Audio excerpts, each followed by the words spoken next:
रुकनगोड़ा मां जान मोहम्मद अबड़ो जी report. STP सरबराह doctor कादिर मक्सी मरकजी क़यादत सां गॾु हालालग ॻोठ पोटो गाहुटे पहुची एसटीपी जे मरकजी अॻवान डॉक्टर नवाज़ गाहुटे जी वफ़ात ते संदसि भाउ दाऊद गाहुटे समेत ॿियनि वारसनि सां ताज़ियत करण बाद डॉक्टर कादिर मक्सी सहाफ़ियुनि सां ॻाल्हाईंदे चयो त सिंध जे अक्सर माण्हुनि खे कोरोना वायरस जो मरीज़ ज़ाहिर कयो पियो वञे, जंहिंजो सबूत डॉक्टर नवाज़ आहे। हिन चयो त डॉक्टर नवाज़ गाहुटी पार्टी जो हिकु वॾो असासो हो। नवाज़ गाहुटी जी वफ़ात सां एसटीपी हिकु जदोजहद ऐं सिंध जे हक़नि लाइ आवाज़ उथारींदड़ अॻवान खां महरूम थी वई आहे।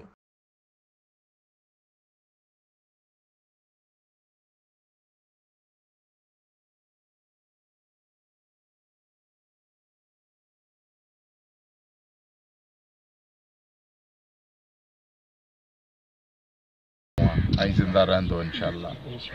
तो डॉक्टर नवाज़ साहब जेको आहे असांजो डॉक्टर नवाज़ साहब सां ताल्लुक़ 1982 खां जुड़ियो आहे।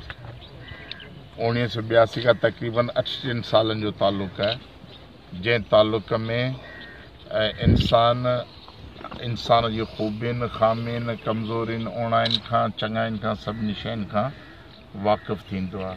हू इंतिहाई हिकिड़ो बावकार इंसान हो, शानदार दिलरुबा माण्हू, जंहिंखे केरु केतिरो बि विसारणु चाहे विसरी नथो सघे ऐं विसरण जहिड़ो किरदारु न हो। हुन सिंध जो हिकिड़ो आशिक़ हो, सिंध सां मोहबत कंदड़ हो।